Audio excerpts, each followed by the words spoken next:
என்றென்றைக்கும் உயிரோடு இராதபடிக்கு செய்ய வேண்டும். நேரம் வச்சிருக்கீங்கப்பா, தெரியுதா? நிறைய மாறி என்ன தெரியுதா? அல்லேலூயா. ஜீவ விருட்சத்தின் கனியை பறித்து புசித்து என்றென்றைக்கும் இராதபடிக்கு செய்யணும். அதனால துரத்தி விட்டு ஜீவ விருட்சத்தில் போகும் வழியை காவல் செய்ய ஏதேன் தோட்டத்துக்கு கிழக்கே கேருபீன்களையும் வீசிக் கொண்டிருக்கிற சுடரொளி பட்டயத்தையும் வைத்தார். அப்போ பூட்டு, லாக்கு, கதவுக்குள்ள பூட்டு எது, வாசலுக்குள்ள பூட்டு எது? கேருபீன்களும் வீசிக் கொண்டிருக்கிற சுடரொளி பட்டயத்தையும் கர்த்தர் அங்கு வைத்தார். இப்ப திறந்தார் என்று சொன்னால் திறந்த வாசல் உங்களுக்கு முன்னா வைத்திருக்கிறேன்னா, வீசிக்கொண்டிருக்கிற சுடரொளி பட்டயத்தை நீக்கி போட்டால் கேருபீனையும் கர்த்தர் எடுத்து விட்டார். கேருபீனும் இல்லை, வீசிக்கொண்டிருக்கிற சுடரொளி பட்டயமும் இல்லை. அதனால வாசல் இப்படிப்பட்ட எப்படி ஆயிடுச்சு? திறந்ததாயிற்று. வாசல் திறந்ததாக ஆயிடுச்சு. அத எது அந்த வீசிக்கொண்டிருக்கிற சுடரொளி பட்டயங்கிறத நம்ம பார்த்தோம். அல்லேலூயா. அத அந்த கழித்த வாரத்துல இந்த கற்பனைகளை, 10 கட்டளைகளை கர்த்தர் மாமிசத்தில் மனுஷனுக்குள்ளால அந்த கற்பனை இருக்கிறது. அது செய்யும்படியாக மாறினால் நீதி கட்டளை, அது செய்ய முடியாதபடி அவர்கள் தோற்று போனால் பாவ கட்டளை அப்படின்னு சொல்லி நம்ம வேதத்தில் பார்த்து இந்த கட்டளையை நிறைவேற்றி நிறைவேற்றி நிறைவேற்றி நிறைவேற்றி அதுக்கு முன்னால போனால் அது என்ன செய்யும்? திறக்கும் அப்படின்னு நம்ம பார்த்தோம். அதுக்கு வசனம் இருக்கிறது. வெளிப்படுத்துகிற விசேஷம் 22 அதிகாரம் 14வது வசனத்துல ஜீவ விருட்சத்தின் மேல் அதிகாரம் உள்ளவர்கள் ஆவதற்கும் வாசல்கள் வெளியாய் நகரத்துக்குள் பிரவேசிப்பதற்கும் அவருடைய கற்பனைகளின்படி செய்கிறவர்கள் பாக்கியவான்கள். பிரவேசிக்கிறதற்கு கற்பனைகளின்படி செய்யணும். அந்த கற்பனை தான் வீசிக்கொண்டிருக்கிற சுடரொளி பட்டயம். அது என்ன சொல்லுதோ அதை செய்ய நம்ம தொடங்கி அதை செய்ய நம்ம பழகிவிட்டால், அதன்படி நடக்க ஆரம்பித்து விட்டால், 10 கட்டளையும் சொல்லி அதில் எவ்வளவோ நம்மிடத்தில் நிறைவேறு குறையில்லாதபடி அது நிறைவேறிவிட்டால் அந்த வாசல்ல சும்மா போயிடலாம். அப்படிதான் படித்தோம். அதே சமயத்தில் அந்த வாசல்ல இருக்கக்கூடிய அந்த கேருபீனையும் அந்த வாசலையும் அந்த எல்லாவற்றையும் இல்லாமல் ஆக்குகிற ஒரு காலம் வருகிறது, வந்தது. அந்த காலம் வந்த பிறகு திறந்த வாசல் உனக்கு முன்பாக வைத்திருக்கிறேன் அப்படிங்கிறார். அதை ஒருவனை என்ன செய்ய மாட்டான், ஊட்ட மாட்டான். திறந்த வாசல் உனக்கு முன்னாக வச்சுட்டேன், வாசல் திறந்துட்டேன், சுடரொளி பட்டயத்தை எடுத்துட்டேன், கேருபீனை நீக்கிட்டேன் அப்படின்னு கர்த்தர் சொல்றார். அப்போ அந்த சுடரொளி பட்டய கேருபீன் என்ன? கற்பனை. அந்த கற்பனையின்படி நடந்தால் வாசல் திறக்கும். இப்போ கற்பனை பெற்றவர்கள், கற்பனை மறந்தவர்கள், கற்பனையை கைக்குள்ளாமல் தோற்று போறவர்கள். கற்பனை தெரியும், கற்பனை கை கொள்ள முடியாது. கற்பனை தெரியாது, அதனால அங்கே போக முடியாது. அப்படியெல்லாம் சொல்லாதபடி புறஜாதிகளுக்கு கற்பனை என்ன செய்யல, புறஜாதியாருக்கு கற்பனை என்ன செய்யல, கொடுக்கப்படல. ஆனா யூதர்களுக்கு கொடுத்த கற்பனையை நாம என்ன செஞ்சுக்கிட்டோம், படிச்சுக்கிட்டோம்னு சொன்னா நாம புறஜாதி ஆராய்ச்சி நமக்கு இயேசு கிறிஸ்து வந்து நான் உங்களுக்கு சொல்லுகிறேன்னு சொல்லி அந்த கற்பனை நமக்கு சொல்லி தந்த பாடத்தை ஆவிக்குள்ளாக நம்ம அதை கற்றுக்கொண்டோம், ஆவியான பாடத்தை. அதனால இப்போ நமக்கு தெரிகிறது. நமக்கு அதை கர்த்தர் தரல. நமக்கு மோசை கொடுக்கப்பட்ட போல நமக்கு என்ன செய்யல, மோசைக்கு கொடுக்கப்பட்ட போல நமக்கு கர்த்தர் தரல. நமக்கு கொடுக்கப்பட்டது என்ன என்று சொல்லப்பட்டிருக்கிறது என்றால், யோவான் 1:17 படிச்சு பார்த்தீங்கன்னா, நியாயப்பிரமாணம் மோசை மூலமாய் கொடுக்கப்பட்டது, கிருபையும் சத்தியமும் இயேசு கிறிஸ்துவின் மூலமாய் உண்டாயின. அந்த கிருபை வழியாக பிரவேசிக்கிறதற்கு விசுவாசத்தை கொண்டு, அப்படி நமக்கு அந்த பிரமாணம் எப்படி மாறிவிட்டது என்று சொன்னால், கிருபையும் சத்தியமும் இயேசு கிறிஸ்துவின் மூலமாய் உண்டாயின.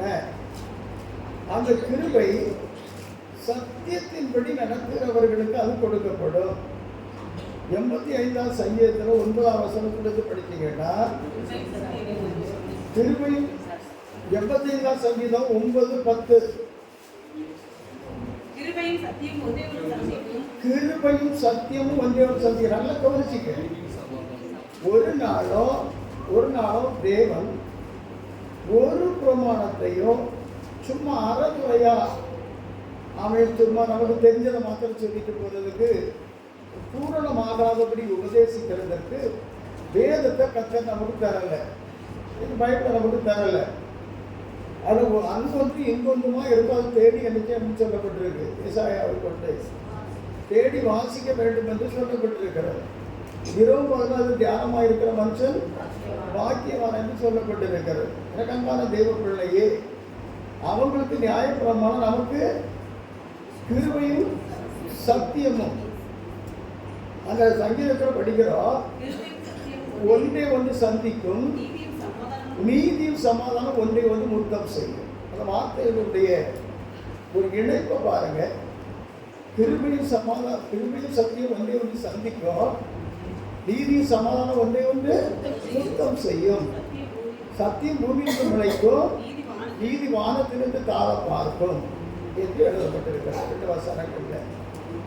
எனக்கு அன்பான தேவர்களே, நீங்க ஒரு வசனத்தை, ஒரு வார்த்தையை அந்த முறைப்படி உங்களுக்கு கற்பிக்கப்படுகிற காரியங்களை நீங்கள் நிர்விசாரப்படுத்தி அலட்சியம் பண்ணி போகிறதுக்கு உங்களுக்கு ஒரு நியாயத்தை உங்களால் உண்டாக்க முடியாது.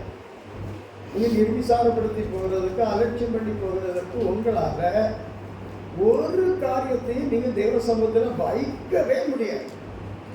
அவ்வளவுக்கு சார்பாக வேதம் பாருங்க. கிருபை அங்கு நியாயப்பிரமாணம் மோட்சையின் மூலமாக கொடுக்கப்பட்டது. கற்பனையின் வழியாய் கடந்து வருகிறவர்கள், கை கொண்டு வருகிறவர்கள் பாக்கியவான்கள். அந்த கற்பனை நியாயப்பிரமாணம் அது மோசையின் மூலமாக கொடுக்கப்பட்டது. அடுத்தால அது முடிகிற காலத்தில் கிருபையும் சத்தியமும் ஒன்றை ஒன்று சந்திக்கும், நீதியும் சமாதானம் ஒன்றை ஒன்று முத்தம் செய்யும். கிருபையும் சத்தியமும் சந்திச்சுட்டுன்னா கிருபையில் பிரவேசிக்கிற சிலாக்கியத்தை ரோமர் 5ஆம் அதிகாரம் 1வது 2ஆம் வசனத்தை 2 பிள்ளைகள் படிங்க. ரோமர் 5ஆம் அதிகாரம் 1வது 2ஆம் வசனம் விதமாக விசுவாசத்தினாலே நீதி பாருங்க, நீதி சமாதானம் ஒன்றை ஒன்று சந்திக்கும், சத்தியம் பூமிக்கு முளைக்கும், நீதி வானத்திலிருந்து காண பார்க்கும். இந்த படிக்கிறோம். இவ்விதமாக விசுவாசத்தினாலே 3வது ஒரு காரியம் நம்மில் உண்டாக வேண்டியது இருக்கிறது. நம்மில் உண்டாகிறதுக்கு இப்ப இதெல்லாம் தானா வருகிற காரியங்கள், கிருபை சத்தியம் எல்லாம் தானா வருகிற காரியம். நம்மால வருகிற ஒரு காரியம் இருக்குது. அந்த சத்தியத்தை, அந்த உபதேசத்தை கருத்தா தியானிச்சு படிச்சு நமக்குள்ளாக இயேசு கிறிஸ்துவின் மூலமாக நம்முடைய ஜென்ம பாவத்துக்கு விடுதலை உண்டு என்று நம்ம விசுவாசித்தால் அது விசுவாசம். அதுக்கு பேர் தான் விசுவாசம். அதுக்கு இயேசு கிறிஸ்து பற்றி சொல்லப்பட்டிருக்கிற அவ்வளவு வார்த்தைகளை தொகுத்து படிக்க வேண்டியது நமக்கு அவசியம். அவ்வளவு தொகுத்து என்ன செய்யணும்? இயேசுவை பற்றி சொல்லப்பட்டிருக்கிற அவ்வளவு குமாரனை பெறுவார், அவருக்கு இயேசு என்று பெயரிடுவார்கள். ஏனெனில் அவர் தம்முடைய ஜனங்களை பாம்பில் இருக்கிறவர்களை ரட்சிப்பார். அந்த நாமத்தின் மேல், இயேசு கிறிஸ்து நாமத்தின் மேல் விசுவாசம் உள்ளவர்களால் அவரை ஏற்றுக்கொண்டவர்கள் எத்தனை பேர், அத்தனை பேருக்கும் பிதாவை அப்பா பிதாவை என்று கூப்பிடுகிற இயேசுவை விசுவாசிக்கிறவங்க இயேசு பிதாவின் குமாரர்களாய். இயேசு விசுவாசிக்கிறவர்கள் இயேசுடைய ஸ்தானம் பிதாவுக்கு எப்படி பிதாவுக்கு கொடுக்கப்பட்டதோ அந்த ஸ்தானத்தை அப்பா பிதாவை கூப்பிடுகிற முக்கிய சுகார பாக்கியத்தை பெற்றுக் கொள்ளுகிறார்கள் என்று யோவான் 1:12 சொல்லப்பட்டிருக்கிறார். அல்லேலூயா. அதனால அந்த இயேசுவை குறித்து அறிகிற அறிவு நமக்கு விசுவாசத்தை கொண்டு வரும். அந்த விசுவாசத்தை பெற்று ரோமர் 5:2 அதன் மூலமாய் இயேசு கிறிஸ்துவின் மேலுள்ள பாடுகளின் மேல அநியாயமாக, அதாவது நீதிக்கு விரோதமாக பாவம் செய்யாத அவரை நமக்காக என்னாக்கினார், பாவமாக்கி அவரை சிறுமையில் அறைந்தார் அல்லவா. பாவம் நம்முடையது, காயமும் ஆக்கினை அவருக்கு. இதனால நான் என்னுடைய பாவம் என்னுடைய ஆக்கினை அவர் எடுத்துக்கொண்டார். நான் எடுத்துக்கொண்டால் நான் சாவச்சித்து போவேன். அதனால அவர் எடுத்துக்கொண்டார் என்று நாம் விசுவாசித்தால், அவர் மரித்தது நான் பாவத்துக்கு மரித்ததாக ஆகிவிடும். அதான் விசுவாசத்தில் இருக்கிற வல்லமை. நான் பாவத்தை செத்துருப்பேன். நான் இயேசுவை விசுவாசித்தேன், நான் பாவத்தை செத்துருப்பேன். என்னால் பாவம் செய்ய முடியாது, பாவத்தை யோசிக்க முடியாது, சிந்திக்க முடியாது, பாவத்தை கற்பனை பண்ண முடியாது. அந்த தன்மையில வந்தாதான் நான் விசுவாசி. புரியுதா? நான் விசுவாசி என்பதற்கு அடையாளமே அதுதான். திரும்ப நம்ம பாவம் செய்யாதவர்களாக என்பது ஒரு கட்டுப்பாட்டுக்குள்ள இருக்கிறது, செய்ய முடியாதவர்களாக என்பது விடுதலையில் இருக்கிறது. சொல்லுங்க, அந்த தன்மைக்குள்ள நம்ம கொண்டு வந்து விடும் நம்முடைய விசுவாசம்.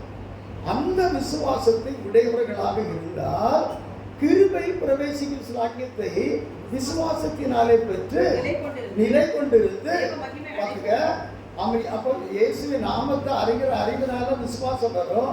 அது இயேசு கிறிஸ்து மரணத்துக்கு பின்னால அவருக்காக அவர் மரிக்கல, யாருக்காகவோ மரித்தார். அந்த யாருக்கோ அது சம்பந்தம் இருக்கிறது. அதனால கிருபை பின்னால பெருகி இருக்கிறது. அந்த கிருபையில பிரவேசித்தால் விசுவாசத்தினாலே, கிருபையினாலே விசுவாசத்தை கொண்டு ரட்சிக்கப்பட்டீர்கள், உங்களால் உண்டானதல்ல, தேவனுடைய ஈவு. அப்ப எப்படி அந்த கிருபைய சத்தியமும் இயேசு கிறிஸ்துவின் மூலமாக வந்து நீதியும் சமாதானம் ஒன்றே வந்து முத்தம் செய்ய. அந்த வார்த்தை பாருங்க, கிருபைக்கு சத்தியமும் ஒன்றை ஒன்று சந்திக்கும், நீதியும் சமாதானம் ஒன்றை ஒன்று முத்தம் செய்யும். நமக்குள்ளால நீதி வந்துடும், பரிசுத்தம் வந்துடும், அதற்குரிய பலன் நமக்கு சமாதானம். அந்த சமாதானம் வந்து நம்ம கட்டி அனைத்து முத்தம் செய்ய ஆரம்பித்து விடும் என்று சரியான ஒரு சினிமா டைலாக் போல ஆவியானவர் எழுதியிருக்கிறார். இல்லையா? நாடகத்தில் சினிமாக்கள் டைலாக் எழுதுறாங்க. அதே போல 85 சங்கீதத்தில் 9-10 வசனங்களை கர்த்தர் சொல்லியிருக்கிறார். அந்த நல்ல கவனிங்க, கிருபை சத்தியமும் இயேசு கிறிஸ்து போல உண்டாகின. அந்த நியாயப்பிரமாணம் அப்படியே தள்ளப்படுகிறது. நியாயப்பிரமாணம் தள்ளப்பட்டு நியாயப்பிரமாணம் ஒரு நாளும் இனி நியாயப்பிரமாணத்துக்கு நடக்கண்டான்னு சொல்லி வராது. நியாயப்பிரமாணத்துப்படி நடக்குகிறவர்கள் ஆக்கப்பட்ட பிறகு நியாயப்பிரமாணம் எதற்குதான் நியாயப்பிரமாணத்தினுடைய அன்னெசரி அங்கே கவனிப்படும். நியாயப்பிரமாணம் நான் நியாயப்பிரமாணத்துக்கு விரோதமாக என்னால் சிந்திக்க முடியல, நியாயப்பிரமாணத்துக்கு விரோதமாக கிரியை செய்ய முடியல. எனக்கு அப்படி ஒரு தன்மை இல்லை, அப்படி ஒரு தேவை எனக்கு இல்லை, அப்படிப்பட்ட ஒரு லாபம் எனக்கு இல்லை என்று சொல்லக்கூடிய அளவில் நான் ஆக்கப்பட்ட பிறகு எங்கள் நியாயப்பிரமாணத்தை சொல்ல வேண்டிய அவசியமே இல்லை. இல்லையா? இப்போ புறஜாதியார்களுக்கு இப்போ நமக்கு வந்து நியாயப்படி நமக்கு வந்து நம்ம 10 கட்டளை படிக்க வேண்டிய அவசியமே கிடையாது. 10 கட்டளை இல்லாமல் நம்ம நீதிமான்கள் ஆக்கப்பட்டிருக்கிறோம். ரோமர் 4 அதிகாரத்தில் பவுல் என்ன செய்கிறார்? கிருபையினாலே நீதிமான்கள் ஆக்கப்பட்டு விடுகிறீர்கள்.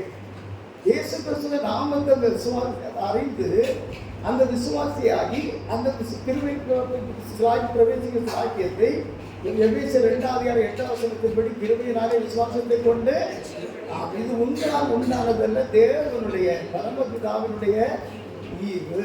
அல்லேலூயா.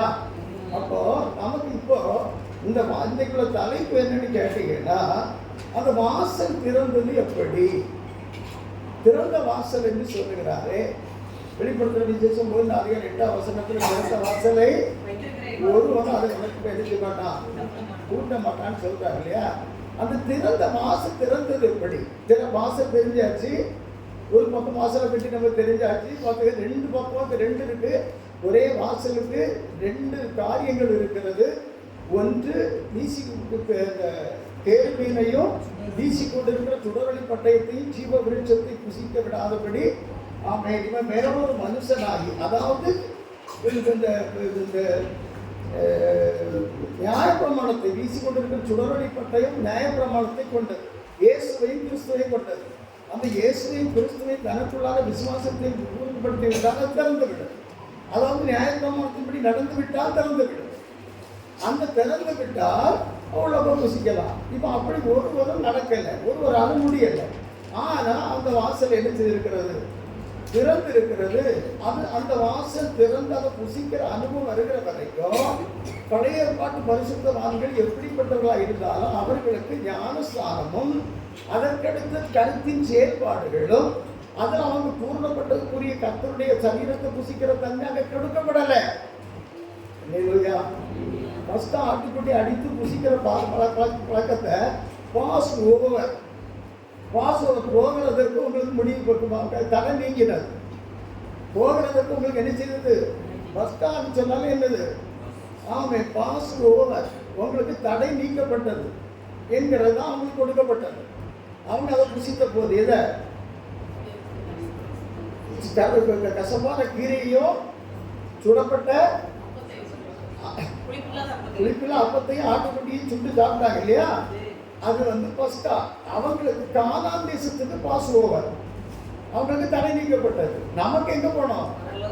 பரலோக ராஜ்யத்திற்கு போக வேண்டும். அல்லேலூயா. அதற்கு நமக்கு பாஸ் ஓவர் கொடுக்க வேண்டியது நம்முடைய சரீரம். சரீரமாக அதுக்கு தடை. புரியுதா உங்களுக்கு?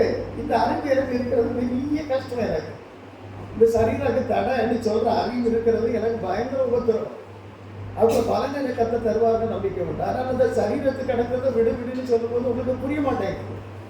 அப்போ சரீரம் தான் தடை. சரீரத்தை தான் பிடிச்சு என்ன செய்யணும்? அது வாசலை உண்டாக்கணும். அதாவது உண்டாக்குனார் ஐயா, நம்ம ஐயா. அல்லேலூயா. அவன் இந்த வாசலை, அவன் கிழித்து திறந்த வாசலை எது என்பதை நாம் அறிவோமானால், அதில் நல்ல ஒரு புரிதல் நமக்கு இருக்குமானால் நிறைய நமக்கு தேவனுடைய அனுக்கிரகம் நமக்கு நிறைய கிடைக்கும் என்று நிறைய சொன்னார்கள் சொல்ல முடியும். அல்லேலூயா. ஆமே. கற்பனையின் வழியாக செல்லுகிறவர்கள் பாக்கியவான்கள். யோவான் சுவிசேஷம் 1 அதிகாரம் 9 வசனத்தின்படி, யோவான் சுவிசேஷம் 10 அதிகாரம் 9 வசனம். நானே வாசல். இப்ப நல்லா பாரு, கேருபி வீசி கொண்டிருக்கிற சுடரொளி பட்டயம் ரெண்ட சேர்ந்ததான் வாசல். இப்போ ஆண்டவர் இயேசு கிறிஸ்து அங்க உள்ளதெல்லாம் அப்படி விட்டுட்டு சொல்றாரு, நானே வாசல், நானே வாசல். என் வழியாய் ஒரு உள்ளே பிரவேசித்தால் அவர் ரட்சிக்கப்படுவார். நல்ல நேச்சர் உண்மையா புசிக்க வேண்டிய என்னுடைய சரீரத்தையும் ரத்தத்தை அவன் என்ன செய்வான்? பானம் பண்ணுவான். ஒரு நாளும் சாக மாட்டாங்க. அவனுக்கு சாவே வராது. அந்த வாசல் நான், அந்த வாசல் உங்களுக்கு திறக்கப்பட்டிருக்கிறது என்று சொல்லுகிறார். திறந்த வாசல் வரதுக்கு தான் என்ன செய்தாச்சு வச்சாச்சுன்னு சொல்லி கடைசி சொல்ற. அப்ப நானே வாசல், என் வழியா வந்து பிரவேசித்தார். ஜீவ விருட்சத்திற்கு அறியப்பட்டு ஜீவ விருட்சத்தையும் இருக்கக்கூடிய அவருடைய ரத்தத்தை என்ன செய்வான்? பானம் பண்ணுவான் என்று கர்த்தர் சொல்லுகிறார். ஆமே. அதை பற்றி நம்ம அதில் உள்ள விருட்சத்தை நம்ம அறியும்படியாக அதில் 11 வசனத்திற்குள்ளபடி, நானே நல்ல மேய்ப்பன், ஆடுகளுக்காக ஜீவனை கொடுக்கிறார். இன்னொருத்தர் 14 வசனம், நானே வழியும் நானே நல்ல மேய்ப்பன், நானே 14 வசனத்தில் அதல்ல, நானே நல்ல மேய்ப்பன், அறிந்திருக்க போலவும் அறிந்திருக்கிறது போலவும் அறியப்பட்டவருக்கு என்ன தெரியுமா? என்ன தெரியும்? என் வழியா மொத்தம் என்ன வழிய என்ன இல்லாம பேரை வாழ்வதற்கு கிளை போடுகிறேன். மனுஷர்களுக்குள்ளாக ரட்சிக்கப்படும்படியாக அவருடைய நாமம் அல்லாமல் வேறு நாமம் சொல்லப்படவும் இல்லை, இடப்படவும் இல்லை. நான் கர்த்தர், நான் மாறாதவன், நானே அறிவித்து ரட்சித்து விளங்க பண்ணுகிறவன். உங்களை இவ்விதமாய் செய்யத்தக்க அந்நிய தேவன் இல்லை. நான் கர்த்தர், நான் மாறாதவன். அல்லேலூயா. அப்படியே அந்த ரட்சிப்பு காரணமாக இருக்கிறவர் அவர் மாத்திரம்தான். அவரே அல்லாமல் வேற வழியே கிடையாது. அந்த கனியை புசிக்கிறதுக்குள்ள போகிறதுக்கு ஒரு புசிக்கிறது. அதனால நானே வாசல், என்னை எல்லாம் ஒருவரும் பிதாவினிடத்தில் வரா. அங்கே இருக்கிறார் பெரியவர், அங்கே இருக்கிறார், திருத்தம் இருக்குது. அங்கே ஒருவனும் வர முடியாது. ஆமீன். அதுக்கு நம்ம கழிஞ்ச வாரத்துக்கு முந்தின வாரத்தில் அந்த திரைச்சீலை குறித்து பார்த்த 2 வாரம் தான். அந்த திரைச்சீலையில் லேவி 16 அதிகாரத்தில்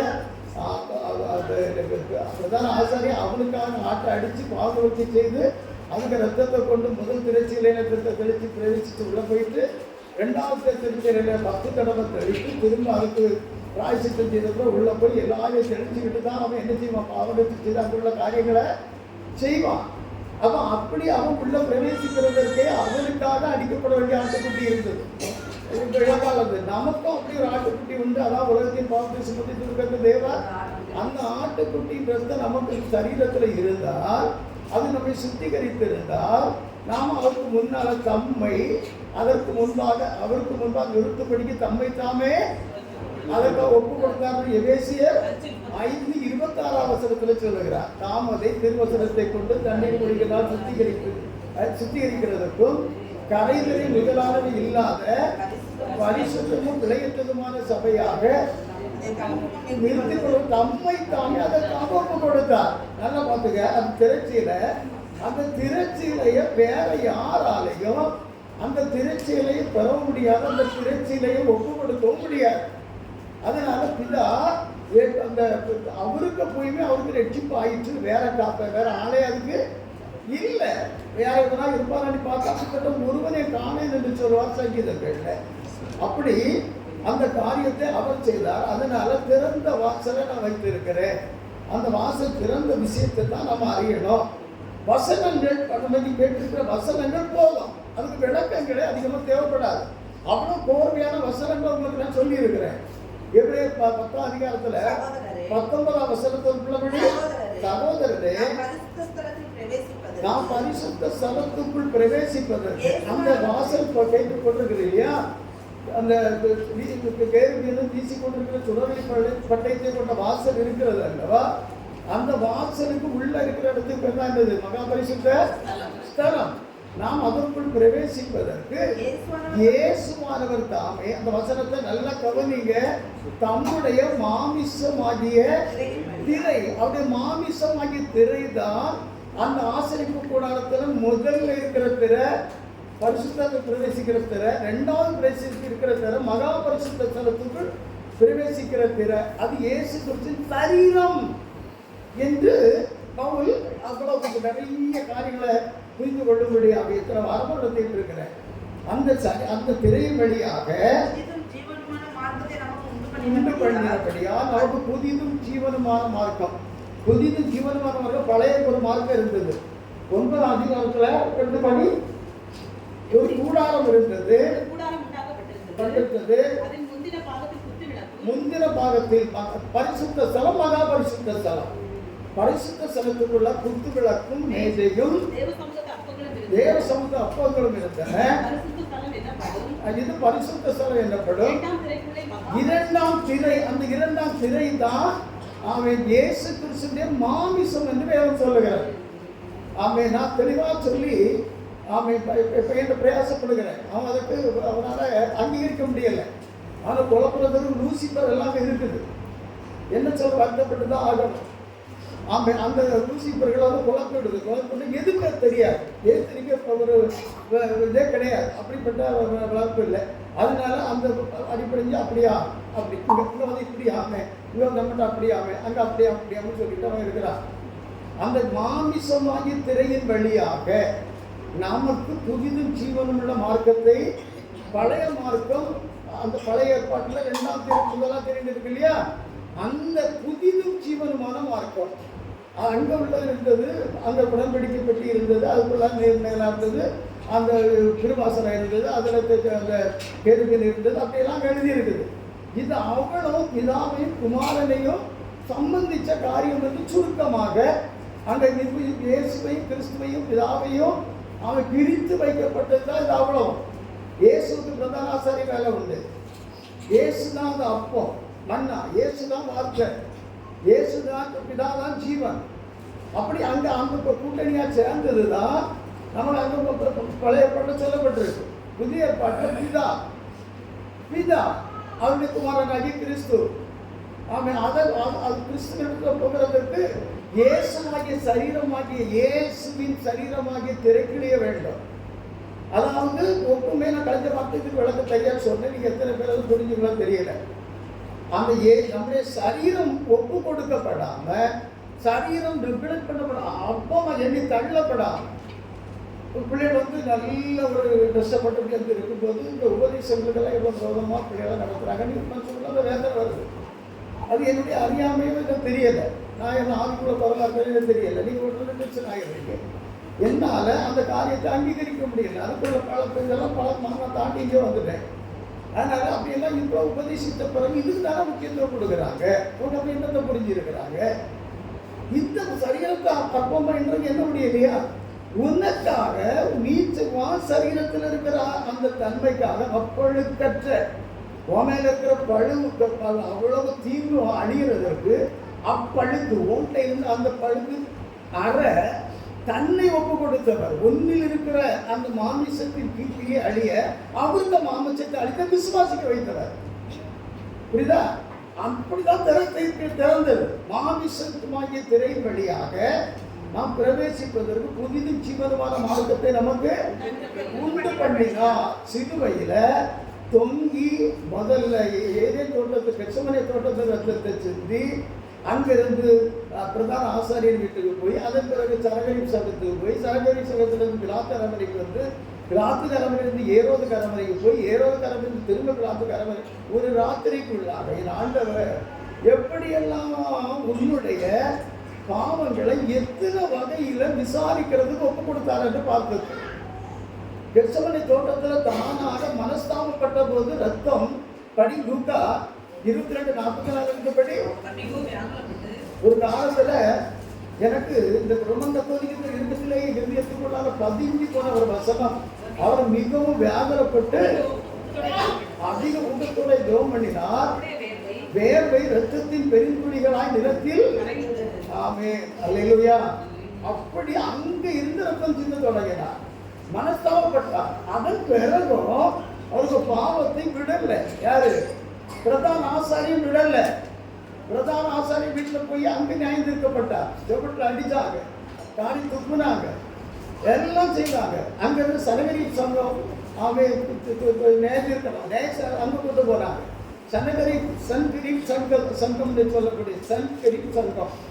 அவன் அந்த பாவத்தை மாமிசத்தில் இருக்கிறதை நிவர்த்தி செய்ய அவன் சட்டம், அதாவது நியாயப்படியான ஒரு சட்ட கூடுகை, சட்ட வல்லுநர்கள் கூடக்கூடிய இடம். அப்படிப்பட்டவர்கள்லாம் சேர்ந்து இப்படிப்பட்ட ஆக்கினை கொடுக்கணும். அப்பதான் இந்த மனுஷனுடைய பாவத்தில் விடுதலை இவன் ஆக்கினையை முடிக்க முடியும்னு சொல்றவங்க தான் சன்கரிப் சங்கம் அப்படின்னு அதை போட்டிருக்கு. அது இங்கிலீஷும் வேற வாசகங்கள் இருந்ததாக நான் கொஞ்சம் பார்த்து விட்டுட்டாரு.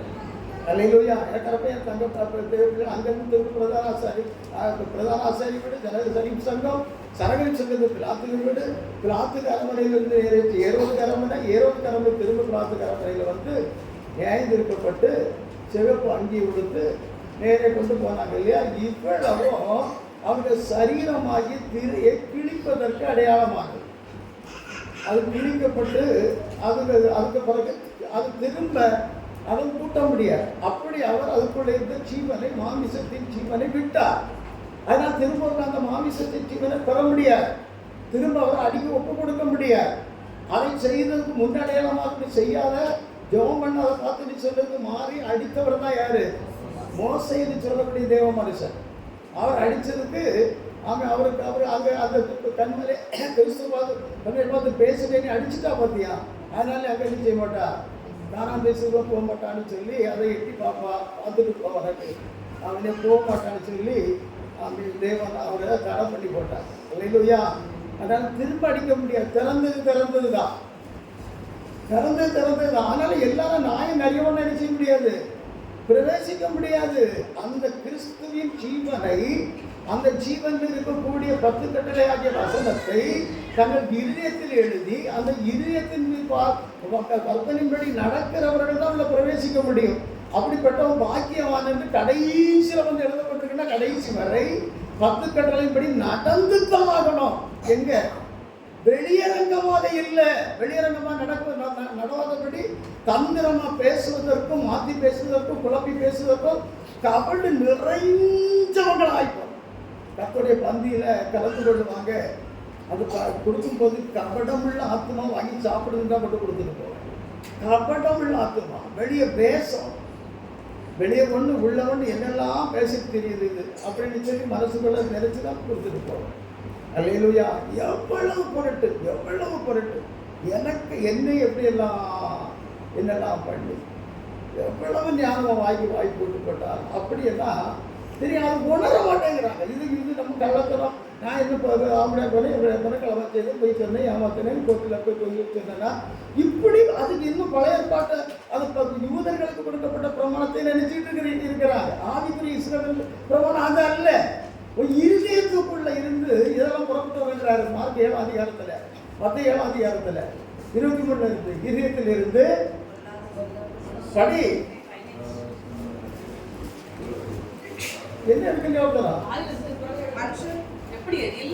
வாயிலிருந்து மனுஷனுக்குள் போகிறது அவனை தீட்டுப்படுத்த. அது எப்படி எனில்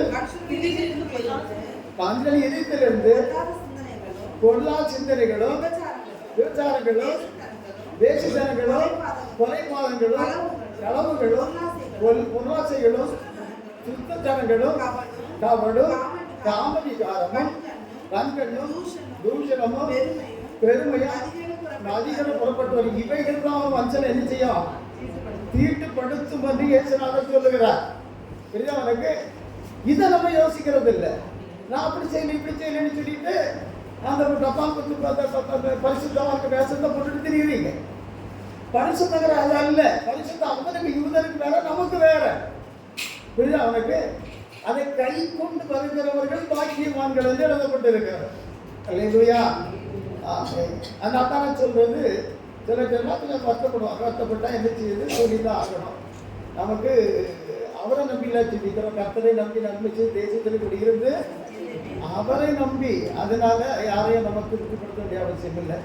அதனால சொல்றது, யாரையும் பிள்ளைகளெல்லாம் பெருமைப்பட்டு நம்புகிறார்கள். அவங்க நிறைய தரிசனக்கு அழகு அடைக்குள்ள காரியங்கள் புரிக்க கிடைக்குது. அதனால அல்லேலூயா. ஆமே. அதுல 20ஆம் வசனம் அர்த்தப்படி எபிரேயர் 10:20 படிக்காதவங்க படிச்சுட்டு அந்த மார்க்கத்தின் வழியா பிரவேசிப்பதற்கு அவருடைய ரத்தத்தினாலே நமக்கு தைரியம் உண்டாயிருக்கிறது. அந்த திரைச்சேலையில திரையை பிடித்த ரத்தத்தை அது எனக்காக என்று அந்த ரத்தத்தை எடுத்து அந்த அந்த திரையில தெளிக்கணுமா? இயேசு கிறிஸ்துவுக்கு அவனுக்கு பிடிக்கப்பட்டு சிந்தனாலே ரத்தம், அந்த ரத்தத்தை எடுத்து அதில் தெளிக்கணுமா? அப்போ வாசத்தை வரணும். அல்லேலூயா. அப்படி பணி தேவனுடைய வீட்டின் மேல் அதிகாரியான வேறொரு மகா ஆசாரியர் நமக்கு இருக்கிறபடினாலும் துன் மனசாட்சி நீங்க தெளிக்கப்பட்ட இதயம் உள்ளவர்களாயும் சுத்த ஜலத்தால், அதாவது ஆமென், அந்த சீட்டு இல்லாத ரத்தம் தீர்த்தம் அதனால கழுவப்பட்ட சரீரம் உள்ளவர்களாயும் உண்மையுள்ள இதயத்தோடும் நிச்சயத்தோடும் பிரவேசிக்க கடவோம். அப்போ போயிடலாம். இந்த வாசல் திறந்தாச்சு. நாம ஈஸியாக போக முடியாது. இவ்வளவு கொமேஷன் கொடுக்கப்பட்ட இது இருந்தால் உள்ள போகலாம். இல்லைன்னு சொன்னா எரிஞ்சு போவா. அதுக்கு வார்த்தை இருக்குது. அல்லேலூயா. அங்க தடமணம் இருக்கு. அதுக்கப்புறம் உள்ள போனீங்கன்னா ஜோலி பிடிச்சு போறாரு. அது அப்படி அதை தன்னைத்தான் சோதித்து அறிந்து எந்த மனுஷனும் இந்த அப்பத்தில் பிடிச்சிட்டு இந்த பாத்திரத்திலே எண்ணத்தினால் இருக்கு. அவன் கர்த்தரே சரீரம் உடைக்கப்பட்டது, பிரிக்கப்பட்ட சரீரமும் தெளிக்கப்பட்ட ரத்தமும் இன்னது நிதானித்து அறியாதனாலே அதை புசிக்கிறான், உள்ள போய் பானம் பண்ணுகிறான், ஆகிய ஆக்கினை தீர்ப்பு உண்டு பண்ணி கொள்ளுகிறான். அல்லேலூயா. ஆமே. அவ்வளவு விசேஷம் அதில் அடங்கி இருக்கிறது. ஆமே. அதான் நம்ம லேவியின் புஸ்தகத்தில் முன் அடையாளமாக ஆசாரியனை குறித்து பார்த்தோம். ஆசாரி எப்படி அந்த பரிசு 2ஆம் திரைக்குள்ள போவான். 1ஆம் திரைக்குள்ள எப்படி பிரவேசிப்பான், 2ஆம் திரைக்குள்ள எப்படி பிரவேசிப்பாங்கிறது 16ஆம் அதிகாரத்தில் அந்த ஆசாரியை தனக்காக தன் குடும்பத்துக்காக பாவநிவர்த்தி செய்கிறதுக்கு ஒரு இளங்காலையை கொண்டு வரணும்.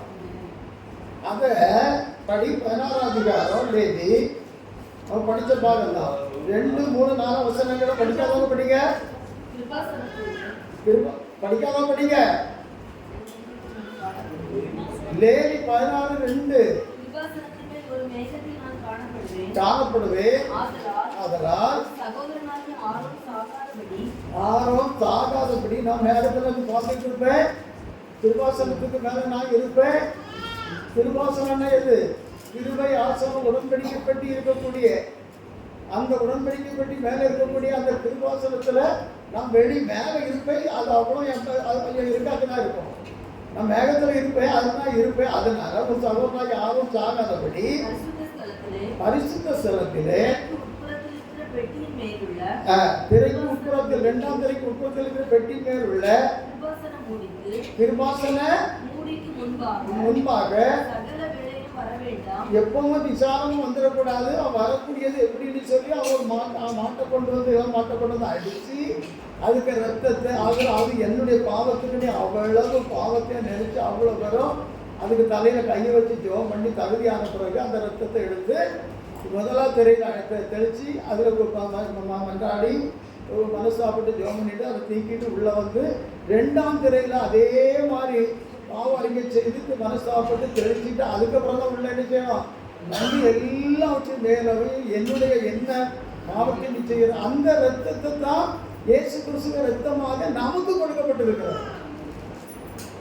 அதைத்தான் சும்மா சாதாரணமாக விசுவாசம் ஒரு காலத்தை சொல்லுவாங்க. இப்பெல்லாம் நீங்கள் யாராவது சொல்கிற கேட்கலன்னா ஆரம்ப காலத்தில் இயேசுவின் ரத்தம் செய்யும், இயேசுவின் ரத்தம் செய்யும், இயேசுவின் ரத்தம் தேடி சொல்லிகிட்டே இருக்காங்க.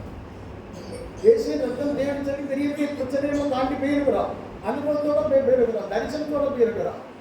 அல்லேலூயா. இயேசு கிறிஸ்து இயேசுவின் ரத்தம் ஜெயம் அப்படிங்கிற ஒரு வார்த்தை அடிப்படையாக விசுவாசிக்கு விழுந்து இப்ப எல்லாம் மாறி எங்கேயோ போயிட்டாங்க.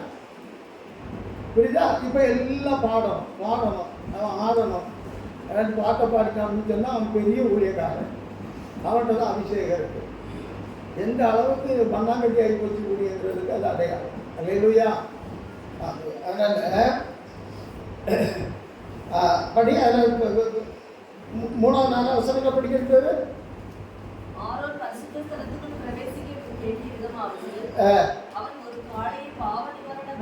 பலியாக. இப்ப நீ உனக்காக அடிக்கப்பட்ட ஆட்டுக்குட்டியின் ரத்தத்தை எடுத்து தெளிச்சுட்டு அந்த ரத்தத்தினால தெளிக்கப்பட்ட அந்த விசுவாசத்தினால நீ போனோம் அப்படிங்கிறதுக்கு ஆரோன் அந்த ரத்தத்தை அடிச்சு அதுக்கு அதை திரத்தில பாவாரிக்கை செய்து அதை திரத்தில தெளிச்சுட்டு தான் என்ன செய்யணும்? உள்ள போக முடியாது. நம்ம சத்து போவா சாகாத படிக்கின்ற நினைச்சுகிறது தெளிவாக சொல்லுகிறது. அல்லேலூயா. அங்கே போய் அப்படித்தான் அவன் நிவர்த்தி செய்யணும். அவனுக்காக ஒப்பு கொடுக்கப்பட்ட கல்யாணப்ப இணையப்பட்ட 6ஆம் வசனப்படி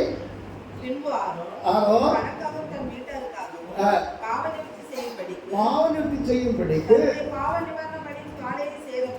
அதுகிட்ட போய் அதுக்கு தலையில் அவ்வளோ பாவத்தை ஏற்றி அதை அடிச்சு அதுக்கு ரத்தத்தை எடுத்து 11ஆம் வசனம் யாரும் உள்ளபடி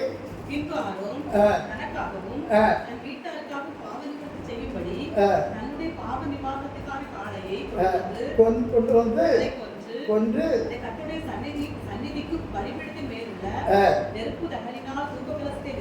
நிரப்பி எல்லாம் போட்டு அவளுக்கு அவ்வளவோ சுகந்த அது இந்த கர்த்தருக்கு பிரியமான அந்த தூபத்தை அவன் கர்த்தர் மகிமைப்படுத்தி நீர் இறக்க உள்ளவர், அன்பு உள்ளவர், நீர் பரிசுத்தர் அவன் அப்படின்னு சொல்லி இது அந்த கர்த்தரோட மகிமைப்படுத்துறதோ அந்த தூப வர்க்கங்க நமக்கு அது அவனுக்கு அந்த தூப வர்க்கத்தை யாத்திரம் 30ஆம் அதிகாரத்தில் செய்யப்பட்டிருந்து இல்லையா?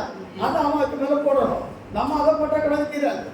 சாம்பிராணியும் குங்கிலியத்தையும் வெள்ளப்போலத்தையும் அந்த லவங்கப்பட்டையும் இதெல்லாம் கொண்டு எண்ணெயும் அது போன்ற வர்க்கத்தை உண்டு பண்ணி அதெல்லாம் நமக்கு சம்மந்தம் கிடையாது. நமக்கு பத்து தாவி தான் என்ன நமக்கு நம்ம வாயிலிருந்து வரக்கூடிய புதிய வார்த்தைகள் அவருடைய மகிமை மகத்துவங்கள் இறக்கத்தை தயவு தியாகத்தை அன்பை சொல்லக்கூடிய வார்த்தைகள் தான் துதி. அது அவருக்கு பிரியமாக இருக்கும். அதெல்லாம் சேர்த்து அவருக்கு என்ன செய்யணும்? ஆணவருக்கு சிறப்பு செலுத்தி 2ஆம் தரிசனத்துக்கு தெளித்து அதுக்குள்ளே போய் அவர்கிட்ட போய் பேசணும். அப்பப்போ கர்த்தருள்ள பரிசுத்த காரியங்களை செய்யணும், விண்ணப்பம் பண்ணணும். அப்படி தாங்க போக முடியும். அந்த திரைச்சிலையை தான் இயேசு கிறிஸ்துவின் சரீரமாகிய திரைச்சிலை என்று மாற்றி எடுக்கிறது. புதிய ஏற்பாட்டில் நமக்கு அதாக சொல்லப்படுகிறது. அதில் ரத்தத்தை தெளிக்க வேண்டி சொல்லப்பட்டிருக்கிறது. அல்லேலூயா. ஆமே. 21ஆம் அதிகாரத்தில் இதே சம்பவம் லேவியில 15 சொல்லப்பட்டிருக்கிறது. 21ஆம் அதிகாரத்தில் கொஞ்சம் கூட தெளிவா படி அங்க வீதம், அதாவது நல்லா கவனிச்சுங்க. அங்க வீணம் ஒரு கால் சும்பி இருக்கும், ஒரு விரல் சும்பி இருக்கும், ஒரு கை இல்லாம ஒரு விரல் இல்லாம இருக்கும். அப்படிப்பட்ட ஒருவனும் அன்னைக்கு அங்க என்ன செய்யக்கூடாது, அணுகலாகாது. அதாவது ஒரு கை அல்லேலூயா சொல்லுங்க, அவர் அல்லேலூயா சொல்லுங்க. இந்த நீல லிட்மஸ் எடுத்துக்கிறோம், அந்த பேப்பரை ஃபுல்லாக தங்கம் இருக்கு இல்லையா, உலோகங்களை மடக்கி ஒரு பேப்பர் 2 பேப்பர் வச்சு மடக்கி அவன் எடுக்கக்கூடிய மெட்டல் வச்சு பார்க்குறான் இல்லையா, அதுக்கு முன்னால் அதை புரட்டி வச்சாக்கா மெட்டல் அது இருந்துச்சு, அது மெட்டல் அதை கண்டுபிடிச்சிட்டாங்க. புரியுது அவங்களுக்கு? அதே போல அந்த வீணம் உள்ளவன் அங்கே வந்து அந்த செலுத்த போனதுக்கும் நம்முடைய சரீரத்தில் நமக்கு உள்ள வித்தியாசம். நம்முடைய சரீரத்தில் ஒரு உறுப்புல ஒரு பாவம் நிறைய நிலை கொண்டு இருக்கிறது. நம்ம எல்லாம் நினைச்ச உடனே அந்த உறுப்பு நமக்கு பிரிச்சு தொடங்கி விடுகிறது. கோபத்தில், எரிச்சல்ல, செலவு செய்கிறது, இச்சிக்கிறது, மோகிக்கிறது, இதெல்லாம் ஒரு உறுப்புகள் அந்த தூண்டுதலாக இருக்கு. இந்த தூண்டுதல் உள்ளவே அங்க குறவுள்ளவன், அந்த அங்கத்தை அந்த சரீரத்தை அந்த அந்த அங்கம் அவனுக்கு சரியில்லை. அது அந்த பரிசுத்த அவனுடைய எக்ஸ்ரேக்குள்ளால அது பதியாது. அது பதியாது. அந்த உறுப்பு பாவ உறுப்பு அவருக்கு பரிசுத்தத்தில் எல்லா உறுப்பும் இல்லை, ஒரு உறுப்பு இல்லை, எல்லா உறுப்பும் இருக்கு, ஒரு உறுப்பு இல்லை. அது வந்து பாவ உறுப்பு அவருக்கு எக்ஸ்ரேல அது என்ன செய்யாது, பதியாது, அவருக்கு ஸ்கேன்ல பதியாது. ஆனால் அப்படிப்பட்ட உள்ள வரக்கூடாது. அதாவது அங்க குறவு உள்ளவங்கிறது உறுப்புல கர்த்தருடைய சமூகம் அங்கீகரிக்காத பாவம் உள்ளவன். புரியுதா? அதைத்தான் அப்படி சொல்லப்பட்டிருக்கிறது. நீ அதை படிக்கும்போது அங்க குறவு உள்ளவன், சும்மன கை உள்ளவன், வீங்கின கை உள்ளவன், உறுப்பு உள்ளவன், அப்படி இப்படிப்பட்டவன் எல்லாம் கூடாதுன்னா அந்த உறுப்பு வந்து பாவத்தை நிலை கொண்டு இருக்கிறது. தேவனுடைய ஸ்டாண்ட் அது பதியாது. முழுவதும் உனக்கு குறவுள்ளவனா இருப்பான், அவன் ஏற்க மாட்டார், அவங்க உள்ள பிரவேசிக்க முடியாது. அர்த்தவசனப்படி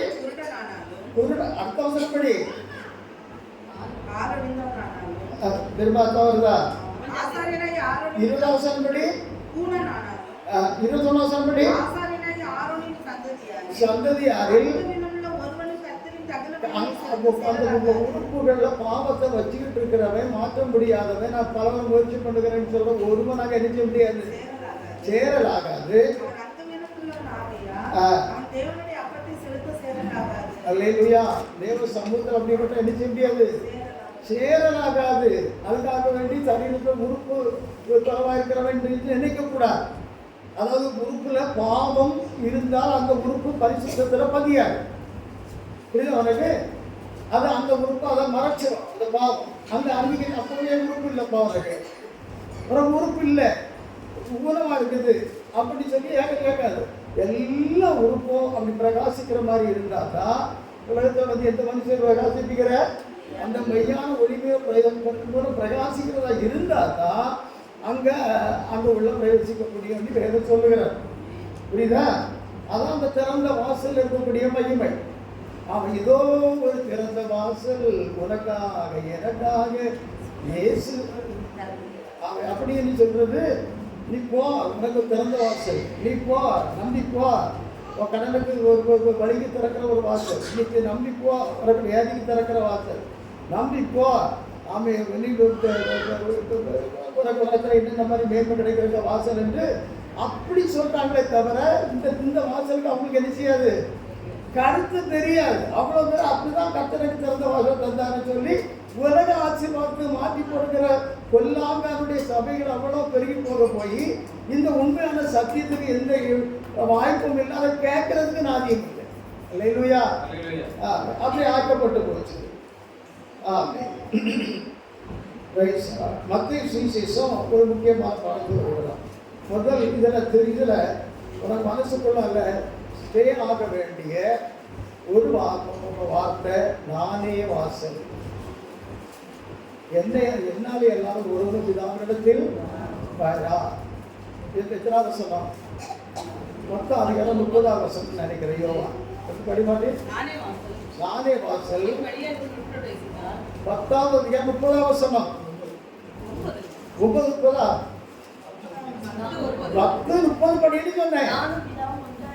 நானும் பிதா வந்தா இருக்கிறோம் என்றார். அதாவது நான் என்னையெல்லாம் ஒரு பிதாவிடத்தில் நானே வழியும் சத்தியம் ஜீவனுமாய் இருக்கிறேன். ஆ. என்னை அல்லாமல் ஒருவனும் பிதாவினிடத்தில் வரான். 14:6 ஜெகமே யோவான் 16:6 நானே வழி பிதா. அப்ப அங்க இருக்கிற ஒரு பிதா, அந்த திருத்தத்தினுடைய பூரணம் அங்க இருக்குது. அதனால ஒரே கர்த்தர் இருப்பார் என்று எபிரேயர் 10:12 இந்த சகரியா எழுதுகிறார். சகரியா 10:12. அதனால ஒரே கர்த்தர் இருப்பார். திருத்துவம் என்ன ஆயிரும்? ஒன்னாயிரம். அப்படியே அங்க அவர் இருக்கிறார். என்னையெல்லாம் பிதாவிடத்தில் திருத்துவத்தினிடத்தில் ஒருவனும் வரா அப்படி சொன்னார் இல்லையா? அந்த வார்த்தையின்படி எனக்கு அன்பான தேவர்களே, நம்ம மனசிலாக்க வேண்டிய, நம்ம மனசுக்கு புத்திக்குள்ள நிறுத்த வேண்டிய வசனங்கள். நானே வாசல். அந்த வாசல் திறந்தது மாமிசமாகிய திரை, இயேசு என்கிற திரை. உனக்குள்ளாலேயும் உன் மாமிசம் அழியாம மாமிசத்தில் இருக்கக்கூடிய எல்லாத்தையும் அழியாம, அது கிறிஸ்துவின் நியாயப்பிரமாணத்தை கொண்டு அழிக்கப்படாம பரலோகத்துக்கு போகவே முடியாது. ஒரு சின்ன காரியத்தை உன்னால விட முடியலாம். நீ வெட்கப்படணுமே தவிர, அவன் அதுக்கு நீ வெட்கப்பட்டு ஒன்ன நீ துக்க மனசாட்சிகளை வருத்தப்படுத்தணுமே தவிர, உபதேசிக்கிறேன் வருத்தப்படவே கூடாது. அது அநியாயம். அல்லேலூயா. ஆமாம். நான் ஒரு வார்த்தையும் வேதத்துல நான் உண்டாக்கல, நான் எனக்கு இதை பேசுறது நல்லா இருக்கு என்ன அப்படின்னு நினைச்சு ஒரு காரியம் பேசல. அவ்வளவுமே நீ திருந்தி பரிசுத்தப்பட்டு பரலோகத்துக்கு போனதுக்காக. எத்தனையோ பேரை உண்டாக நம்ம நடத்தியிருக்கிறோம் பற்றியெல்லாம். எத்தனை பேர் முக்கியமான இடத்துல வந்து எத்தனை பேர் இருக்கிறீங்கிறது புரிந்து கொள்ளணும். அல்லேலூயா. அதே பார்த்துக்க, அந்த அதுக்கு தொகுப்பான வசனங்கள் எப்படி கர்த்தர் தந்திருக்கிறார் என்பதை நீ நினைச்சு பார்த்தீங்கன்னா, இயேசுமான தம்முடைய மாமிசமான திரை வழியா நானே வாசல் என்று சொல்லி தம்முடைய மாமிசமான திரையை வாசலுக்கு தொடர்புப்பட்டதா இருக்குது. அதை கிழிச்சாச்சுன்னா நீங்க உள்ள பிரவேசிக்கலாம். அப்படின்னு சொல்லி அவர் அதை ஒப்பு கொடுத்தது தான் அதுக்கு அடையாளம் என்று, அந்த சரீரம் எப்படி கிழிக்கப்பட்டது என்பதற்கு அடையாளமாக ஒரு வசனத்தை கூட படிக்க. மத்தேயு சுவிசேஷம் 27ஆம் அதிகாரம் 50, 51, 52 3 பிள்ளைகள் படிங்க. மகா சத்தமாய் கூப்பிட்டு ஆவியை விட்டார். அவர் ஆவியை விடவும் மாமிசத்தின் ஜீவனை அவர் ஒப்பு கொடுக்கவும் தேவாலயத்தின் திரைச்சிலை ரெண்டாக்கிறது. அதெல்லாம் அது எப்படி சம்பந்தப்படுத்து பாருங்க. மகாபரிசுத்த ஸ்தலத்துக்கு போறதுக்குள்ள திரைச்சிலை நீங்க கிழிஞ்சு விழுந்து, இயேசு கிறிஸ்து ஆவிய சரீரத்தில் உள்ள மாமிசத்தில் உள்ள ஜீவனை பிதாக்கையில கொடுத்தார். தேவா திரைச்சிலை ரெண்டா கிடைக்கும். அல்லேலூயா. அப்ப மகாபரிசுத்த ஸ்தலத்துக்கு பிரவேசிப்பதற்கு விடுதலை வந்தது. ஆமென். திரும்ப இயேசு கிறிஸ்துக்கு சரீரத்தை ஒழுங்குபடுத்த முடியாது, அதாவது திருச்சியிலே மூட முடியாது. திறந்த வாசலை உனக்கு முன்பாக வச்சுட்டேன், திறந்து வச்சுட்டேன். அதை ஒருவனும் கூட்ட மாட்டான், ஒருவனாலும் கூட்ட முடியாது. அதிலேயே சொல்லக்கூடாதா? அப்படி கர்த்தர் வேதம் அப்படி அந்த நமக்கு மேட்ரே இருந்தான். ஜீவ விருட்சத்தின் கனியை புசித்து நித்திய ஜீவனை கொடுப்பது தான் நமக்கு வேண்டியது. அதுதான் அவன் நமக்கு தந்திருக்கிற சொல்லுடா வாக்கு தத்தமானது. நித்திய ஜீவனை உங்களுக்கு அளிப்பேன் என்பதே அவன் நமக்கு தந்திருக்கிற வாக்கு தத்தம். அந்த வாக்கு தத்தை நிறைவேற்ற தன்னுடைய சரீரமாகி திரைச்சியிலே பிடித்தார். ஜீவனை விட்டால் மாமிசத்தின் எல்லாம் அடிச்சு ஜீவனை விட்டால் தேவாலயத்தை சீரத்தில் ரெண்டா கிடைக்கும். ஒரு அல்லையே சொல்லுங்க. அடுத்த வருஷம் அர்த்தப்படி கல்லறைகளும் திறந்தது. வாசல் திறந்துட்டு, வாசல் திறந்தாச்சு அப்படின்னு சொல்லி கல்லறைகளும் திறந்தன. நித்திரை அடைந்து அந்த வாசலுக்குள்ள போய் எந்த வாசல் இப்போ ஒரு விஷயம் இருக்குது. இப்ப நான் அங்க இருக்கிறேன்னு வைக்கலாம். ஒரு சின்ன ஒரு கருத்துல பிரமிட் இருக்கிறான், மாட்டிட்டு இருக்கிறான். நாங்க எழுப்புவோமா? நாங்க மேல அங்க இருக்க மாட்டோம். நாங்க எப்ப எதுக்கு போறதான் சாகுறோம். திரைச்சீரை கிழிஞ்ச போய்தான் சாகுறோம். இப்ப இவங்க திரைச்சீரை கிழிஞ்ச உடனே அதை புசிக்கிறதுக்கு எழும்புறவங்க யாரு?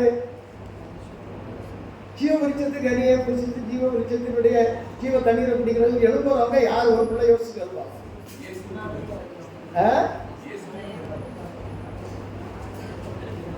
சொல்லுங்க பாப்போம். சொல்லு. ஞானஸ்தானம் பெற்று அவரோட மறித்து அடக்கம் பண்ணப்பட்டு அந்த அதிகாரத்தோடு ஞானஸ்தானம் பெற்று அடக்கம் பண்ணப்பட்டு திரும்ப உயிர் திறந்துக்குள்ள காரியத்தை செய்து அந்த கிறிஸ்துவனுடைய சரீரமாகிய பகுதிக்குள்ள இறங்கி உள்ள போய் கர்த்தருடைய பந்தியில கலந்தவங்க ஒருவரும் அங்க அடங்கி இருக்க மாட்டாங்க. அவங்களுக்கு யாரும் எங்க பிசாசு யாரையும் என்ன செய்ய முடியாது, அடக்கி வைக்க முடியாது. அதுக்கு முன்னால மரிச்சவங்க, அதாவது பழைய ஏற்பாட்டு பரிசுத்தவாங்க. உயிர்த்தெழுதல்ல முதல் பேரானவர் யாரு? 1 முதல் பேரானவர் யாரு? இயேசு கிறிஸ்து. அப்ப அதுக்கு முன்னால மரிச்சவங்க யாரும் உயிர்த்தெழல, ஆனா பரிசுத்தவங்க இருந்தாங்க. அவங்க தான் அந்த திரைச்சீல் கிழிஞ்ச உடனே அந்த கல்லறைகள் திறந்தன, எல்லாரும் எழும்பி அங்கங்கே காணப்பட்டாங்க. அவன் அடையாளத்துக்கு கத்தர் காண்பித்து அவர்களை மேல திறந்து கொண்டு போனார்.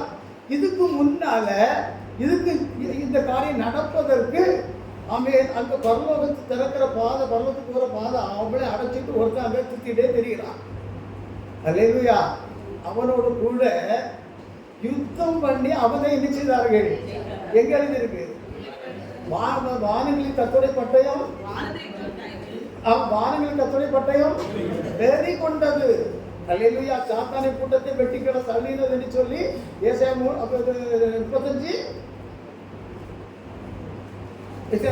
போனார்கள். ஆமே, அது அப்படி இருக்கு. இங்க வா, வெளிப்படுத்துற விசேஷம் 12ஆம் அதிகாரத்துல 7 படி வானத்தில் ஒரு யுத்தம் உண்டாயிற்று. மிகாவேலும் தூதர்களும் யுத்தம் பண்ணினார்கள். யுத்தம் பண்ணியும் ஜெயம் கொள்ளவில்லை. அவங்க வெட்டி கிள தள்ளப்பட்டாங்க, வாதம் தளர்ந்து. அல்லேலூயா. ஆனா அவங்க எங்க வந்துட்டாங்க? இப்போ இரவு பகலும் அவருடைய இந்த பரிசுத்தவான்களை குறித்து, சகோதரர் குறித்து குற்றம் சொல்லுகிறவங்க எங்க வந்துட்டான்? இவங்க ஒருத்தரும் பரலோகத்துக்கு போகிறதற்குரிய அந்த மாமிசத்துக்கு அடுத்த மரணத்தை இவங்க அடையல. ஜீவ விருட்சத்தின் கனி இவங்க புசிக்கலாம், அங்க போக முடியாதுன்னு சொல்லி அந்த குற்றத்தை பிடிச்சிட்டு இருக்கிறவன் என்ன செய்யப்பட்டான்? அப்புறம் சொல்லிட்டு இருக்கிறவன் அவன் தாழ விழப்பட்டான். ஆனா அவங்களுக்கெல்லாம் மறித்தவங்களுக்கெல்லாம் பரலோகத்துக்கு போறதுக்குள்ள வாசல் திறந்துட்டு, அதே சமயத்துல அவன் பூமியில குடியிருக்கிறவர்களுக்கு ஆபத்து வரும் என்று சொல்ல கேட்டேன். அல்லேலூயா.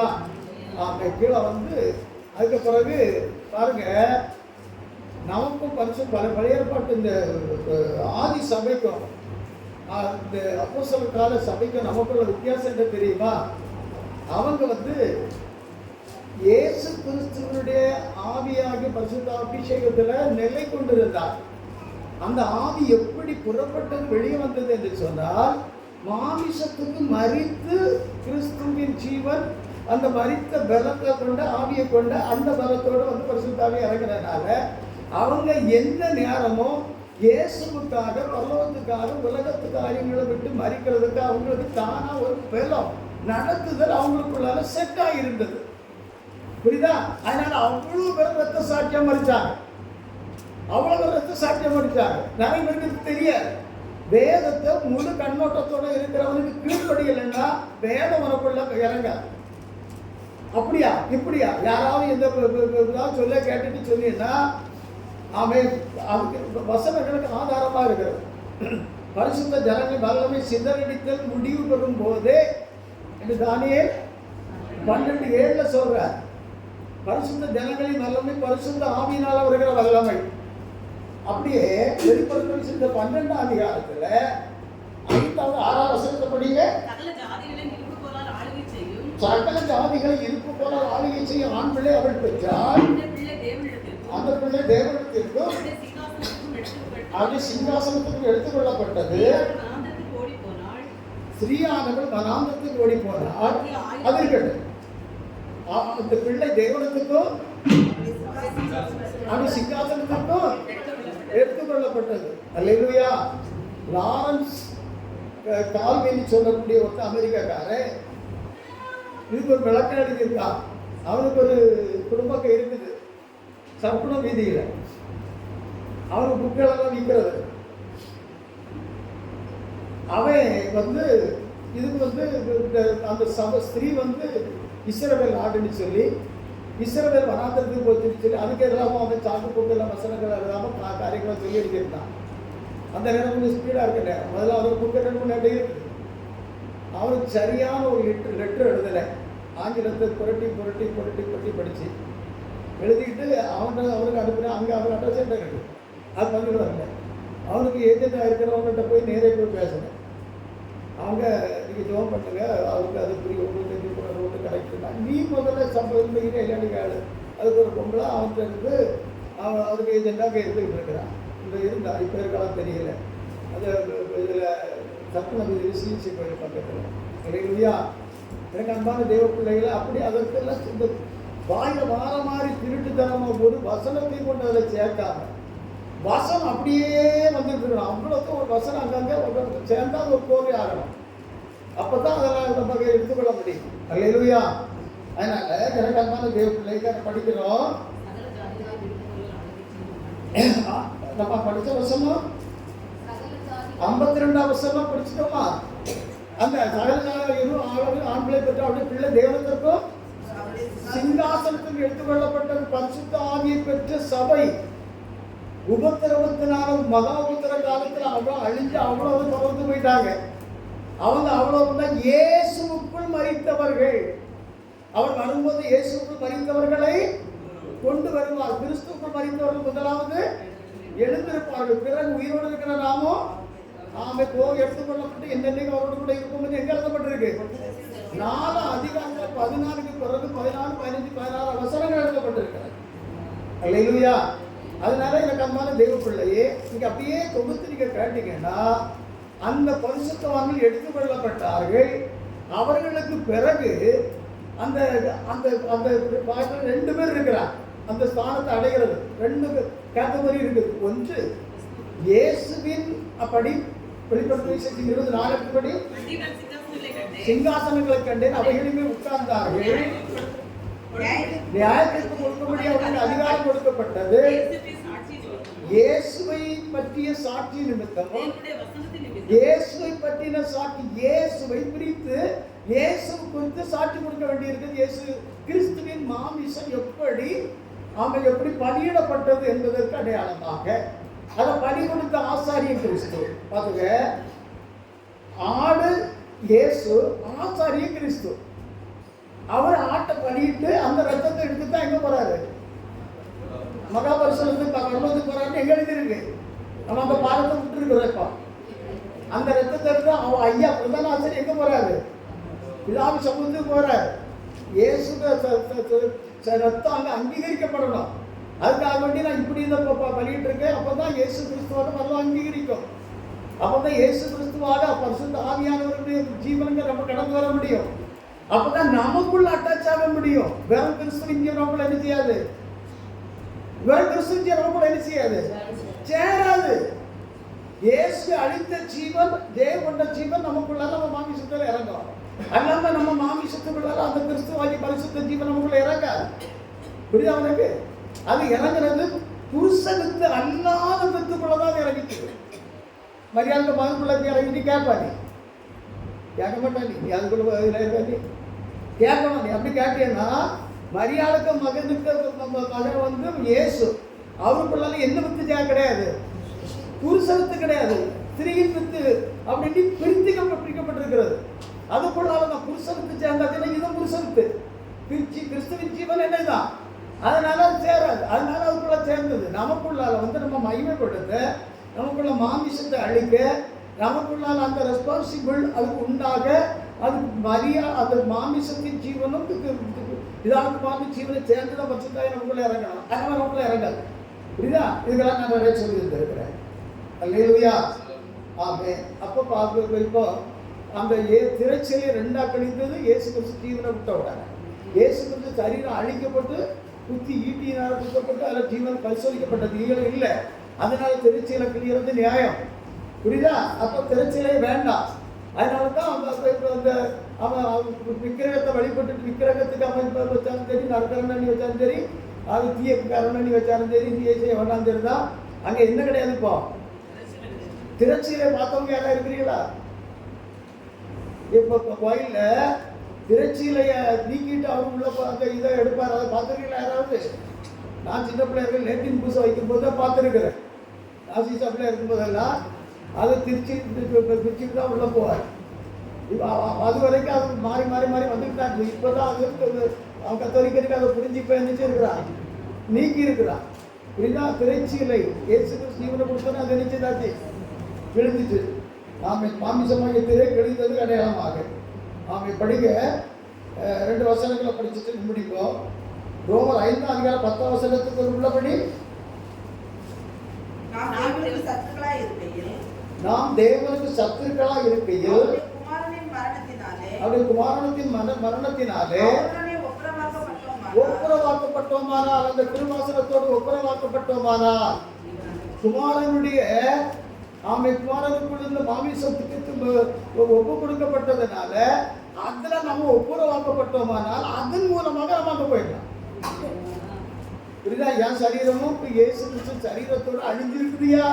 நான் விசுவாசிக்கிறேன். என் மாமிசத்துல இயேசு கிறிஸ்து இயேசு சரீரம் அழிஞ்சதோட என் சரீரத்துல பாவம் அழிஞ்சு போச்சுது. அதை நான் உணர்கிறேன். நான் எனக்கு சாட்சியா இருக்கிறேன். அதனால எனக்கு நான் மகாபரிசுத்த பிரவேசிக்க எப்படி இருக்கிறேன், அதாவது பிதாவாகிய தேவனுக்கு பிரவேசிக்க எப்படி இருக்கிறேன். படி எபேசியர் இது எபேசியர் 2ஆம் அதிகாரம் 7ஆம் வசனத்துக்கு படி. ஒரு வசனம் படிக்காது. கிறிஸ்து இயேசுக்குள்ளே நம்ம அவரோடு கிறிஸ்து நான் அப்படியே படிப்பேன், நீங்க படிங்க. அவரு பெரிய படிப்பாரு. கிறிஸ்து கிறிஸ்து கிறிஸ்து அது நீ திரும்ப கொஞ்ச நேரம் எங்க போயிட்டு வா. கிறிஸ்து கிறிஸ்து இயேசுக்குள்ளே அவரோடு கூட நம்ம எழுப்பி, அதாவது கூட சரியான மொழிபெயர்ப்பு அவர் சொல்லி. கிறிஸ்து இயேசுக்குள்ளே நம்மை அவரோடு கூட எழுப்பி உன்னதங்களில் உட்காரவும் செய்தார். புரியுதா? கிறிஸ்து இயேசுக்குள்ளே நம்மை அவரோடு கூட எழுப்பி உன்னதங்களை அவரோடு கூட இயேசுவோடு கூட உட்காரவும் செய்தார். அப்ப இயேசுங்க ரத்தத்தை அதனால அங்கீகரிக்கிறதுக்கு அவர் பிரதான ஆசாரியை கொண்டு போனாரு. 9ஆம் அதிகாரம் எபிரேயர் பின்பகுதியில 26 வசனங்கள் எழுதப்பட்டிருக்கும். புரியுதா? படிக வசனத்துல கொலோசியர் அப்படிதான் ஐக்கியப்படுத்தினார், அவரோடு கூட ஐக்கியப்படுத்தினார். நம்ம ஐக்கியப்படுத்தி தான் நம்ம மகாபரிசுத்தத்துக்கு கொண்டு போறார். அந்த அந்த லைசன்ஸ் நமக்கு தார, அந்த பரிசுத்தத்தை நமக்கு தார, பரவாயில்ல அங்கீகரிக்கத்தக்க தந்தை நமக்கு தார. கொலோசியர் 1ஆம் அதிகாரம் 20-21 வசனங்களை படிங்க. அவர் சிலுவை சிந்தின இரத்தத்தினாலே சமாதானத்தை உண்டாக்கி பூலோகத்தில் உள்ளவைகள் பரலோகத்தில் உள்ளவைகள் யாவையும் அவர் மூலமாக இயேசு கிறிஸ்து மூலமாக தமக்கு ஒப்புரவாக்கி கொள்ள, இயேசு கிறிஸ்துவில் நம்முடைய மாமிசத்தை அழித்து திரைச்சீலை கிழிச்சு மாமிசத்தை கிழிச்சு இயேசு கிறிஸ்து மூலமாய் நம்மை இயேசு கிறிஸ்து கூட அவரோடு கூட ஒப்புரவாய்க்கொள்ள அவருக்கு என்ன ஆயிற்று? பிரியமாயிற்று. எப்படி நம்ம கிருபாசனத்துக்குள்ள போறோம் பார்த்தீங்களா? திரைச்சலை நீக்கப்பட காரணம், திரைச்சலை நீக்கப்பட எப்படி உள்ள போறோம் பார்த்தீங்களா? திறந்த வாசலும் எப்படி உண்டாகிறது பார்த்தீங்களா? அடுத்த வசனத்தபடி முன்னே இதற்கு தகுதி இல்லாதவர்களாயும் அந்நியராயும் துர்க்கிரிகளினால் மனதிலே நமக்குள்ளேயே நமக்கு நியாயம் இல்லை. நான் எப்படி இந்த மகாபரிசுத்தத்துக்கு போக முடியும்? அவன் சாகாதபடிக்கு என்று அவனுக்கு பலி செலுத்த சொல்லியிருக்கேன். நான் எனக்காக செலுத்தப்பட்ட பலியோடு ஒப்புரவாகணுமே. 1 Corinthians 6ஆம் அதிகாரத்துல அவன் பலியை செலுத்தணும். அதோடு எப்படி இருப்பானா? ஐக்கியப்பட்டு இருப்பானா? வேசியோடு இசைந்திருக்கான அவளோட என்ன செய்வானா? ஐக்கியப்பட்டு இருப்பான் என்பதற்கு அடையாளமாக பலியை செலுத்துகிற யூதானை அதோடு ஐக்கியப்பட்டிருந்தாலும் சொல்லி அங்க 19ஆம் வசனத்துக்கு 6ஆம் அதிகாரம் 19ஆம் வசனத்துக்கு பிறகு கத்த சொல்லுவான். அல்லேலூயா. கிரயத்துக்கு கொள்ளப்பட்டீர்களே. படிச்சிருக்கோமா? ஆமே. அப்படி 21ஆம் வசனம் உங்களையும் பரிசுத்தராகவும் குற்றமற்றவர்களாகவும் தண்டிக்கப்படாதவர்களாகவும் தமக்கும் நிறுத்தும்படியாக தம்மைத்தான் அதற்காக மானுஷ சரீரத்தில் அடைந்த மரணத்தினாலே இப்பொழுது நம்ம சரீரத்தில் அந்த மரணம் அடைஞ்சிருக்கிற விசுவாசத்தினுடைய கருப்பொருள் தெரிஞ்ச மாத்திரம்தான் இவ்வளவு பேசி பிரயோஜனம் இருக்காது. விசுவாசத்துல நம்ம யாரா மாறணும்னா அந்த பூர்வீக வம்சாவளியா வந்த தன்மை ஆவலத்தை செத்துருக்கணும். புது மனுஷனாக ஒரு கிறிஸ்துக்குள் இருந்தால் 5 அதிகாரம் 2:17 ஒரு கிறிஸ்துக்குள் இருந்தால் பழைய ஒளிந்தே போய் எல்லாம் போயிட்டார். 12 படி இவையெல்லாம் உண்டாயிருக்கிறது அவர் இயேசு கிறிஸ்துவை கொண்டு நம்மை தேவனோடு ஒப்புரவாக்கி. இதெல்லாம் 2 Corinthians 5:18 அவர் இயேசு கிறிஸ்துவை கொண்டு இயேசு கிறிஸ்துவை புழிஞ்சு சாராக்கி அதை நாம் விசுவாசிக்கிறேன். என் சரீரம் என் மாமிச சிந்தை அதை அழிஞ்சு போச்சு நான் விசுவாசிக்கிறேன். அந்த விசுவாசம் உண்மையாக இருந்தால் நமக்கு இயேசு கிறிஸ்து அழிக்கப்பட்ட அதுல நம்முடைய மாமிசம் அழிக்கப்பட்டு நம்ம இயேசு பிதாவோட என்ன சேருவோம், கிறிஸ்துவின் மூலமாக ஒப்புரவாகி விடுவோம். நம்ம சரீரம் எல்லாத்தையும் எடுத்துட்டார். அவர் கொடுக்கப்பட்ட இயேசு சரீரத்தை அழிச்சு அதை விசுவாசிக்கிறவங்களை எல்லாருக்கும் இயேசுவின் சரீரத்தை உண்டாக்கி இயேசு கிறிஸ்துவாக இணைத்து கொண்டார். அல்லேலூயா. தெரியல. 1 Corinthians 2 வசனம் படிங்க. ஒரு 2 வசனம் 1 Corinthians 1 அதிகாரம் 1 Corinthians 9 வசனம் உள்ளபடி தம்முடைய குமாரனும் நம்முடைய கர்த்தருமாய் இருக்கிற இயேசு கிறிஸ்துவுடனே நாம் ஐக்கியமாவதற்கு என்ன செய்தார்? சொல்லு. நம்முடைய குமாரனும் நம்முடைய கர்த்தருமாய் இருக்கிற இயேசு கிறிஸ்துவோடு நாம் ஐக்கியமாவதற்கு நமக்கு என்ன செய்தார்? என்ன வழிமுறை தந்தார்? நம்முடைய குமாரன் நம்முடைய தேவனாகிய இயேசு கிறிஸ்துவுடன் நாம் ஐக்கியமாவதற்கு நமக்கு என்ன ஆக்டிவிட்டிஸ் என்ன பிராக்டிகல்ல நமக்கு எதை தந்தார்? அல்லேலூயா. 10 அதிகாரம் 16 வசனம் 2 பிள்ளை படிப்போம். நாம் ஆசீர்வதிக்கிற ஆசீர்வாதத்தின் பாத்திரம் கிறிஸ்துவின்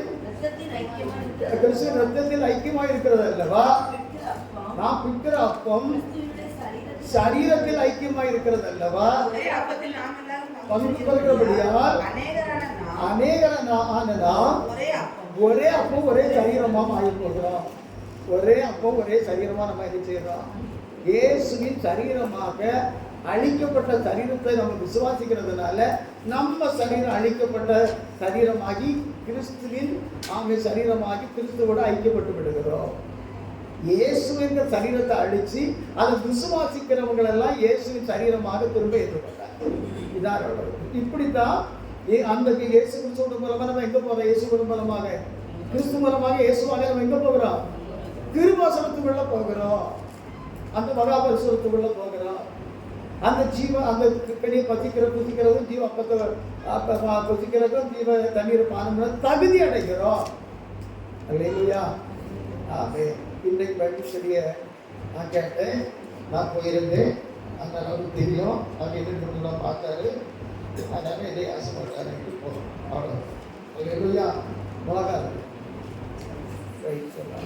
எல்லாமே நடந்து புரிஞ்சு அல்லேலூயா. ஸ்தோத்திரமாக.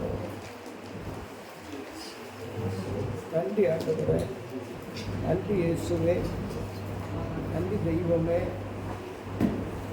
வாசல் வழியாய் பிரவேசிப்பதற்கு இன்னொரு எங்கள் அதிகாரம் உள்ளவர்கள் ஆவதற்கு